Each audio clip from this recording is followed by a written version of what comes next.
Hey everyone and welcome back to help coding. So आज हम अपनी वीडियो में देखने जा रहे हैं एक बहुत इंपॉर्टेंट टॉपिक जो कि है क्लोजर। इफ़ आपको अपना करियर फ्रंट एंड डेवलपमेंट में आगे ले जाना है या आप इंटरव्यूज़ की प्रिपरेशन कर रहे हैं तो ये मोस्ट इम्पॉर्टेंट और मोस्ट आस्क्ड क्वेश्चन है closure. What are closures, closures क्यों यूज़ किए जाते हैं, कैसे यूज़ किए जाते हैं, बेसिकली उसका पूरा स्ट्रक्चर क्या होता है वो समझेंगे, जिससे आपके इंटरव्यूज़ में एंड आपके प्रोजेक्ट्स में हेल्प हो सके। सो आइए चलते हैं। सबसे पहले देखते हैं, एक मैं इसका डॉक्यूमेंट खोल लेता हूँ जो कि है मोज़ेले का।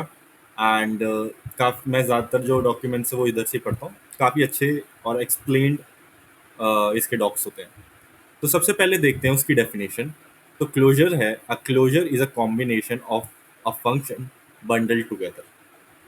आइए समझते हैं ये क्या कहना चाहता है एक एग्जाम्पल से इसी के लेक्सिकल स्कूपिंग। ठीक है, तो इधर एक फंक्शन दे रखा है इनिट, उसके अंदर एक वेरिएबल इन्होंने डिफाइंड किया है नेम नाम का। एंड उसके अंदर इन्होंने एक फंक्शन दिया है डिस्प्ले नेम। ठीक है, एंड उसके अंदर कंसोल डॉट लॉग में नेम जो ऊपर हमने डिफाइन किया था उसे यूज़ किया है, कंसोल डॉट लॉग किया है। एंड फिर जो ये डिस्प्ले नेम है इसे कॉल कर दिया गया। ठीक है, आइए पहले देखते हैं इसका क्या आउटपुट आएगा। ये आ गए हम अपने कोड में। एंड अब एक क्या करते हैं, एक फंक्शन क्रिएट करते हैं मेन नाम से। एंड उसमें एक वेरिएबल ले लेते हैं const name is equals to help coding के नाम से ले लेते हैं। ठीक है, एंड फिर एक अंदर फंक्शन डिफाइन करते हैं जिससे वो हमारा नेम प्रिंट कर सके या नेम हमारा जो है वो बोले। मतलब सबकी अपनी अपनी इच्छा होती है, कोई कैसे बुलवाना चाहता है, कोई कैसे बुलवाना चाहता है। हम जावास्क्रिप्ट के थ्रू बुलवाएंगे। कंसोल डॉट लॉग करते हैं नेम एंड इस फंक्शन को कॉल कर देते हैं। ठीक है, अब मेन फंक्शन को कॉल करते हैं और ये सेव किया तो इसने हमें हेल्प कोडिंग प्रिंट करके दे दिया। सो बेसिकली ये क्या हो रहा है, अगर इस फंक्शन को देखें, ये हमारा एक फंक्शन है मेन। फिर एक हमने वेरिएबल को लिया जो हमारे मेमोरी में स्टोर हो गया नेम नाम का, हेल्प कोडिंग जिसे हमने वैल्यू दी। फिर हमने एक फंक्शन बनाया से माई नेम। ठीक है, एंड उस फंक्शन को हमने कॉल किया एंड उसने हमें आउटपुट दे दिया। ठीक है, यही पढ़ा था अभी हमने। आइए उसकी डेफिनेशन फिर से पढ़ते हैं एंड थोड़ा आगे पढ़ते हैं। हमने यहाँ पढ़ा था closure is the combination function bundle together या enclosed with the reference of its surrounding state the lexical environment. ठीक है, तो ये क्या कहना चाह रहा है, ये जो वेरिएबल है ये हमारा आउटर फंक्शन हो गया और ये हमारा इनर फंक्शन हो गया। ठीक है, जो ये इनर फंक्शन है और जो इनर फंक्शन जिस वेरिएबल को कॉल कर रहा है जो कि हमारे आउटर फंक्शन में, बेसिकली इसे ही हम लेक्सिकल इन्वायरमेंट कहते हैं। और ये जो फंक्शन है डिस्प्ले नेम, इसे ही हम क्लोजर बोलते हैं। तो क्लोजर एक कुछ नहीं, एक आउटर फंक्शन के अंदर जो एक इनर फंक्शन होता है, जो आउटर फंक्शन में जो डिफाइंड किया हुआ वेरिएबल को यूज कर रहे हैं वो से यूज करके या उसके साथ कुछ भी करता है उसे ही हम क्लोजर कहते हैं।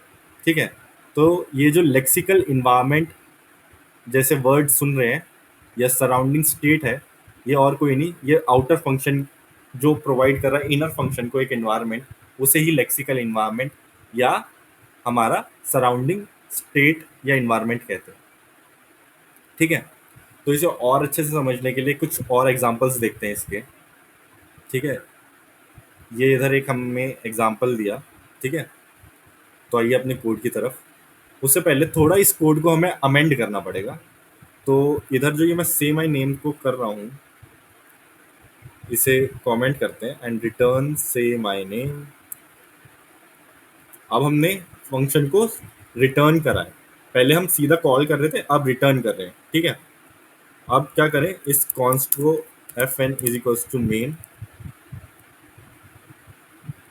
अब हम एफ एन को बार बार अगर कॉल करेंगे, कॉपी कर लेते हैं, पेस्ट पेस्ट पेस्ट, तो ये बार बार मेरा नाम लेगा। मतलब मैं बुलवाना चाहूँगा जितनी बार, ये उतनी बार लेगा। बस जावास्क्रिप्ट में ये फ़ायदा है, अपने हिसाब से काम करवा सकते हैं, बाकी जगह नहीं। चलो मतलब पढ़ाई पे ध्यान दो। एंड तो ये बेसिकली अब हम जो पहले एक फंक्शन को फंक्शन सीधा sorry outer function inner function था, हम इधर उसे सीधा कॉल करा रहे थे, अब उसकी जगह हम उसे रिटर्न करा रहे हैं। ठीक है, एक फंक्शन को हम रिटर्न करा रहे हैं, एंड अब जो हमारा ये एफ एन है, इसके अंदर उस फंक्शन को हमने स्टोर करवाया, एंड अब जितनी बार भी हम इस फंक्शन को लिखेंगे ये उतनी बार कॉल होता जाएगा। ठीक है, आइए इसके फायदे जानते हैं, क्या फायदे हैं क्या नुकसान है। उससे पहले पहले ये देखते हैं, ये जो हमारा एफ एन आ रहा है इसमें हमें मिल क्या रहा है। ठीक है, सेव कराया है, तो ये जैसा आप देख सकते हैं ये एफ एन के अंदर हमारे पे एक फंक्शन है जो कि हमारा इनर फंक्शन यही वाला। ठीक है, यही अब एफ एन को असाइन हो रहा है, और एफ एन जितनी बार भी कॉल हो रहा है वो इसका टास्क परफॉर्म कर पा रहा है। ठीक है, एंड अब क्या करते हैं, अब हम इसके एक बार डॉक्यूमेंट पे फिर जाते हैं, एंड ये सेम एग्जांपल है जो अभी हमने किया। इसमें क्या, इसने रिटर्न किया डिस्प्ले नेम को, एंड उसकी वैल्यू जो हम ये डिस्प्ले नेम रिटर्न कर रहा था इसे हमने एक कॉन्स्ट में सेव कराई, एंड उसे एक फंक्शन बना के उसे बार बार कॉल कराया, जैसा भी हमने अपनी वीडियो में भी देखा, या सॉरी अपने कोड में देखा। ठीक है, और एग्जांपल समझने के लिए और इसके यूज केस समझने के लिए इसमें और नीचे जाते हैं, क्योंकि इसमें बहुत अमेजिंग एग्जांपल्स दे रखे हैं। तो ये आ गया मेक एडर पे। ठीक है, अब हम अपने पे जाते हैं, एंड क्या करते हैं, इसे सबको हटा देते हैं। तो ये क्या करेंगे, एक फंक्शन क्रिएट करेंगे एडर। ठीक है, एंड इधर पास कर देंगे num1। इधर एक और लेते हैं वेरिएबल लेट, या फंक्शन लेते हैं फंक्शन ऐड, जिसमें हम पास कर देते हैं num2, एंड इधर कराएंगे कंसोल डॉट लॉग हमारा num1 प्लस num2। ठीक है, एंड रिटर्न क्या कराना है हमें, हम रिटर्न करा देंगे अपने ऐड को। अब करते हैं लेट, एक बना देते हैं ऐड टू 5 करके, एंड ये जो एडर है इसमें हम पास कर देंगे 5, क्योंकि हमें जो भी डिजिट ऐड करनी है वो 5 में ऐड करनी है। ठीक है, अभी तो कंसोल में कुछ नहीं आया, क्यों, क्योंकि ये ऐड को रिटर्न कर रहा है।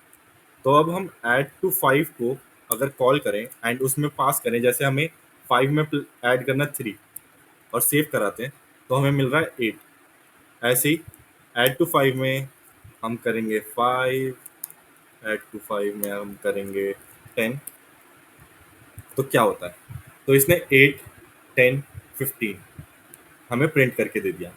तो बेसिकली इस कोड में हम क्या कर रहे हैं, ये जो फंक्शन ऐड है जो हमारा क्लोजर है हम उसे रिटर्न कर रहे हैं, एंड जो ये ऐड टू 5 है, इस ऐड टू 5 को हमने क्या किया, एक हमने अपना यूटिलिटी फंक्शन बना लिया, इसे एक यूटिलिटी फंक्शन क्रिएट कर लिया, एंड अब हमें जब भी ऐड टू 5 मतलब 5 में कुछ भी ऐड करना है तो हमें बार बार 5 भेजने की ज़रूरत नहीं है। हमने उसका एक यूटिलिटी फंक्शन बना लिया ऐड टू 5, उसमें बस अब सीधा वैल्यू पास कर रहे हैं, एंड वो हमारा काम करके दे रहा है। ठीक है, तो ऐसे ही अगर मैं एक और फंक्शन बना लूँ जैसे ऐड टू 10 और 0 लिख दिया, ऐड टू 10। ठीक है, और एडर को कॉल किया एंड इसमें सीधा 10 पास कर दिया। अब ये जो मेरा ऐड टू 10 है इसे कॉल कराऊंगा और मुझे इसमें जैसे 8 ऐड करवाना है, तो इसने वो करके दे दिया। तो अब मैंने जैसे ही एग्जांपल दिया होगा तो बहुत लोगों जो जावास्क्रिप्ट यूज़ कर रहे हैं उनका दिमाग की बत्ती जल चुकी होगी, बहुत सारे यूज़ केसेस उनके दिमाग में आ गए होंगे, तो वो भी आके देखते हैं वो कैसे क्रिएट कर सकते हैं या इसके और क्या यूज़ केसेस हैं। बाकी आपको इतना आई होप समझ आया होगा कि हम एक एडर या हम इसके और क्या क्या चीज़ें कर सकते हैं अपने क्लोजर से। पहले से बेटर अंडरस्टैंडिंग हो रही होगी, पहले क्लोजर के बारे में कोई आइडिया नहीं होगा, बट अब चीज़ें समझ आ रही हैं, एटलीस्ट उसकी डेफिनेशन और उसकी फंक्शनैलिटी आपके पास या आपको ग्रैब होगी धीरे धीरे। तो जितना भी यूज़ करेंगे उतना और बेटर होगा। बाकी ये जो मैं एग्जांपल कर रहा हूँ ये आप खुद भी एक बार कोड करके देखेंगे तो बहुत हेल्प मिलेगी। ठीक है, तो अब एक बार डॉक्यूमेंट पे फिर जाते हैं। अब इन्होंने भी सेम चीज़ किया, एडर क्रिएट किया, इन्होंने रिटर्न किया x प्लस वाई को, हम बस सीधा कंसोल करा रहे हैं जिससे हमें बार बार ये कंसोल डॉट लॉग ना लिखना पड़े। ठीक है, बहुत लोगों के दिमाग ऑलरेडी चल चुके होंगे इसके प्रैक्टिकल यूज केसेस के लिए, बट अगर नहीं चला कोई बात नहीं, हम अभी और प्रैक्टिकल केसेस देखेंगे। तो यहाँ हम आ गए हैं प्रैक्टिकल क्लोजर पे, ठीक है, एंड इसके कुछ एग्जांपल्स देखते हैं। तो आइए समझते हैं। तो उससे पहले मैं क्या करूँगा, अपने HTML कोड में एक हेडिंग क्रिएट कर लेता हूँ H1, जिसमें हेल्प कोडिंग लिख लेते हैं एंड इसे एक स्टाइल दे देते हैं, फॉन्ट साइज 30 पिक्सल, ठीक है, एंड एक आईडी क्रिएट कर देते हैं इसकी माई नेम, और एक बटन क्रिएट करते हैं, हम्म, हम्म, जिसे मैं आईडी दे रहा हूँ साइज 50, और ये 50 पिक्सल लिखा है। कुछ और बटन भी क्रिएट कर देते हूँ, अभी आपको समझ आएगा ऐसा मैं क्यों कर रहा हूँ, ठीक है। इसे कॉपी पेस्ट किया एंड इसे दे देते हैं 60, इसे दे देते हैं 80, और इनकी आईडी भी चेंज कर देते हैं, क्योंकि जैसे पहले मैंने वीडियोस में बताया आईडी डिफरेंट होती है। तो ये क्रिएट हो गया, ठीक है, और उधर भी आपको दिख रहा है। तो ये से एग्जाम्पल को समझने के लिए ये पुराना कोड मैं हटा देता हूँ, एंड अब क्या करते हैं, एक फंक्शन क्रिएट कर लेते हैं, मेक टेक्स्ट साइजर। इसमें हम साइज को पास करेंगे। फिर एक फंक्शन क्रिएट कर लेते हैं चेंज साइज, एंड इससे पहले जो हमने एक जो हमारी हेडिंग है उसे ग्रैब कर लेते हैं थ्रू आईडी। तो वो कैसे करेंगे, my name is equals to document dot get element by ID my name, ठीक है, एंड फिर हम ग्रैब करेंगे बटन को। तो const btn50 document dot get element by ID, और हमारा इसका आईडी थी साइज 50, ठीक है। अब क्या करेंगे, इनका साइज चेंज करेंगे क्लिक पे। तो my name dot style dot font size is equals to double tick, फिर डॉलर साइज पिक्सल, और हम रिटर्न कर देंगे चेंज साइज को, ठीक है। अब क्या करेंगे, जैसे ही हमारा ये btn50 क्लिक होगा, तो इस पर हम क्या करेंगे, ऐड इवेंट लिसनर। क्या चाहिए, क्लिक पे हमें फंक्शनैलिटी चाहिए, और कॉल बैक फंक्शन हम क्या देंगे, इधर पहले कॉल बैक बना तो लें। तो लेट साइज 50 देते हैं, साइज 50 से कुछ है नहीं, साइज 50, और उसमें हम कॉल कर लेंगे मेक टेक्स्ट साइजर, और यहाँ पास करेंगे 50। अब पहले चेक कर लेते हैं ये वर्क कर रहा है या नहीं, और यहाँ दिया साइज 50 अपने कॉल बैक में, सेव कराया, एरर गायब, एंड 50 पिक्सल चल रहा है। इसका साइज इसने क्या कर दिया, 50 पिक्सल पे कर दिया। अभी 60-80 नहीं कर रहे, आइए वो भी क्रिएट करते हैं। कॉपी पेस्ट कॉपी पेस्ट, ये था हमारा 60 और ये है हमारा 80, ठीक है। यहाँ पे भी 60 करते हैं और यहाँ पे हमारा 80 कर देते हैं, और इसे हम पेस्ट पेस्ट 60 80, ये थोड़ा वो पैग वाला हिसाब लग रहा है, 30 60, चलो 80 किया, एंड इसे भी कॉपी पेस्ट और पेस्ट, यहाँ है 60। ओ भाई बहुत मेहनत का काम है, 80। इतनी मेहनत कर रहे हैं तो प्लीज़ वीडियो को लाइक और शेयर ज़रूर करते रहिए, ठीक है। ये मैंने क्लिक बना दिए, अब चेक करते हैं, 50 60 80 बढ़ रहा है। अब मैं वापस छोटा करना चाहता हूँ, 50 60, ये सारे बटन बढ़िया काम कर रहे हैं। सो ये एक बहुत अच्छा यूज़ केस है हमारे क्लोजर्स का। With the help of this हम अपना साइज को, ये मतलब टेक्स्ट साइज को बड़ा छोटा कर सकते हैं with the help of a click.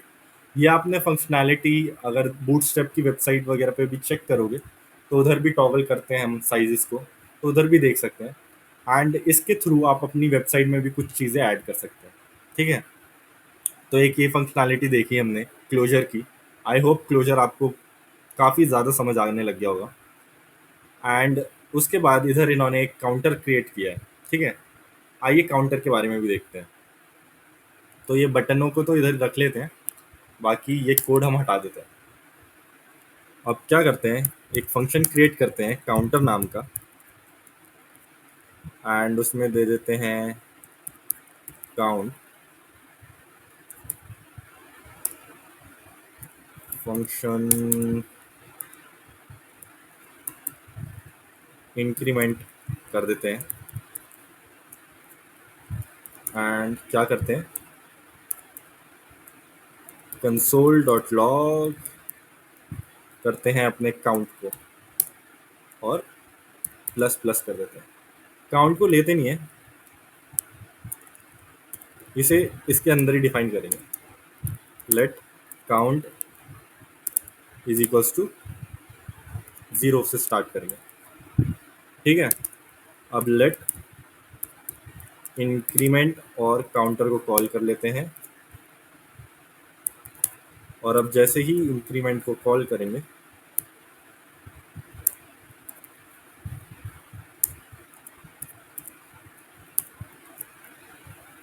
तो 0 आया, ठीक है।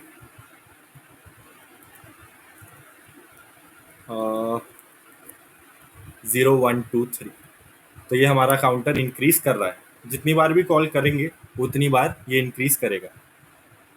तो आई होप आपको क्लोजर के बारे में काफ़ी अच्छी अंडरस्टैंडिंग हो गई होगी। कुछ यूज़ केसेस मैंने बताए, कुछ यूज़ केसेस आप सोचिए एंड उसे अप्लाई करें। बाकी अगर आप इसका एक बार डॉक्यूमेंट पढ़ेंगे तो बहुत ज़्यादा हेल्प होगी, क्योंकि ये जो बाकी मैं हूँ बताने के लिए, बट एक बार डॉक्यूमेंट गो थ्रू करने की आदत आप खुद भी डालिए, काफ़ी हेल्पफुल चीज़ है for your future also. And काफ़ी बहुत अच्छे अच्छे इन्होंने एग्जाम्पल्स दे रखे हैं इधर, तो गो थ्रू कीजिए एंड उन्हें अप्लाई करिए। सो तब तक के लिए bye bye and take care and do like and subscribe my channel.